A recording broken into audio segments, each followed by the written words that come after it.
Chargers at the Titans, and boys, y'all are gonna have to give me some.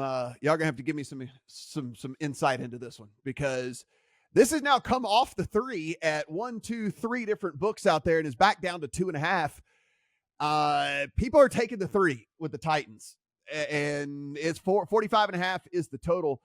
Steven, when I look at this one, I saw nothing to inspire confidence from this Titans team last week whatsoever. And even that's being said, considering that I had a bet in the game and played the Titans in the contest and all the different stuff like that.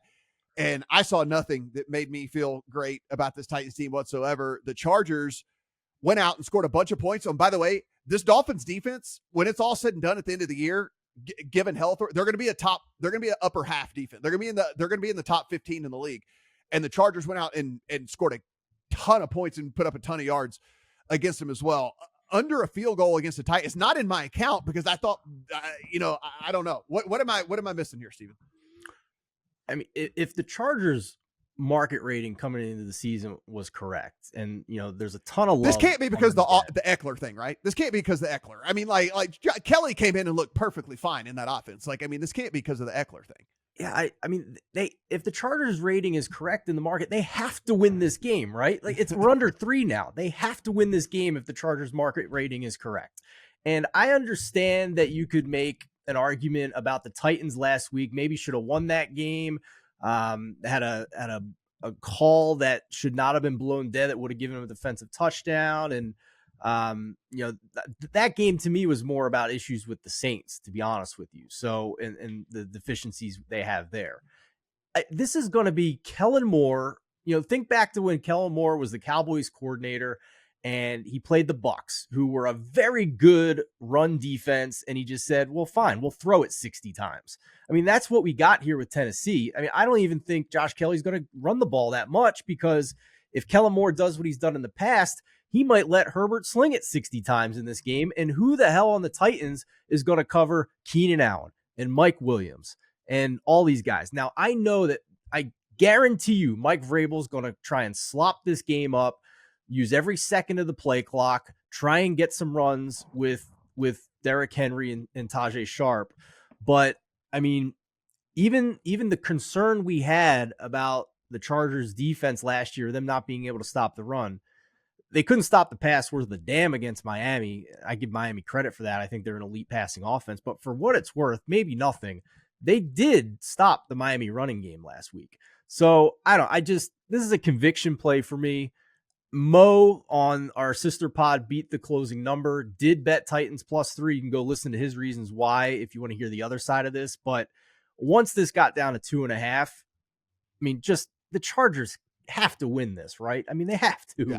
Well, I mean, given what we think of them, like coming into the season, Adam, they were 3rd in the league. I mean, granted, 1 week sample size, but 3rd in EPA per play last week in the NFL. We saw the Saints go out with a much worse quarterback, and you could even say fewer playmakers, and carve up this Titans defense. They just couldn't put it in the end zone or whatever.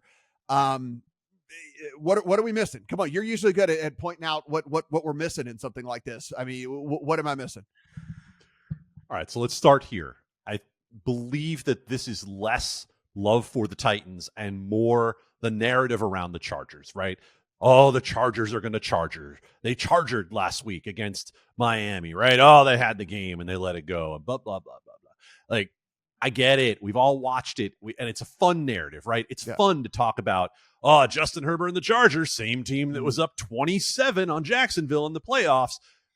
I get all of that. Tennessee was bad last week. I watched way more of that game than I should have because I had an over ticket that ticket is still giving me paper cuts along my wrist. It is still hurting me now. It is still painful because there were, by my count, 74 field goals in that game. Yes. And Ryan Tannehill also threw 3 interceptions. That should have been a game that went over pretty easily. It did not go over. So I'll bring up this on a game that came off 3 in the middle of the week. And we're not really sure why it came off 3 in the middle of the week. Just going to say, take your pen and put a little asterisk by this and see what the Sunday morning move looks like on this game when the limits go up. if this thing steams back out to 3, or maybe even gets all the way to 3.5, or even just a heavy 3, I'll kind of wonder if there was maybe a little head fake in the market to try to get this thing into a more advantageous position for a comeback later on a game that's probably not the most heavily bet of the week. Here's what I think about the game overall. I actually bet the Chargers on Sunday, this past Sunday. I took this as soon as it came out. I thought it was going to go 3.5. And you and me too. Yeah, you and me both. Yeah, I know. Yeah. So I have Chargers, and let's think about the way that the Titans want you to play. They want you to pass the football, right? Now, last week, that wasn't necessarily the case when it came to the Miami Dolphins. The Miami Dolphins gave the Chargers the opportunity to run, and the Chargers were the number 1 rush EPA team last week. They ran all over Miami, and that's, to me, a pretty encouraging sign, actually, because we're sitting around talking about, oh, here we go, Justin Herbert's ADOT, his average depth of throw is only 6 yards. Right, because Vic Fangio sits back in his zone and kind of dares you to throw over the top, and they weren't. They were taking short passes. They were running the ball.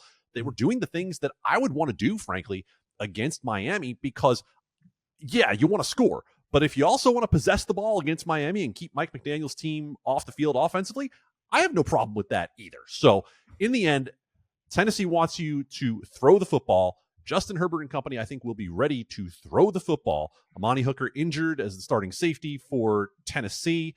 If you believed in the Chargers preseason, I am not here to tell you what you have to do, but you kind of have to bet the Chargers in this spot if you believed in them preseason. Yeah, I mean, they were incredibly efficient last week. And listen, this is not hyperbole, me saying this. We talked about this all offseason and any of the preseason stuff we did.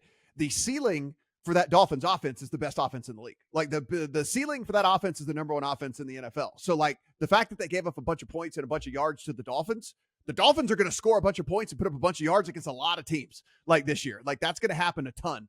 So I don't hold that against them with all of that. One other note, DeAndre Hopkins back-to-back DMPs with an ankle, tweeted on Instagram just before we started recording, trust in the process, it's a marathon. So monitor the injury report. No way this closes 2.5 if Hopkins doesn't play in this game. No way.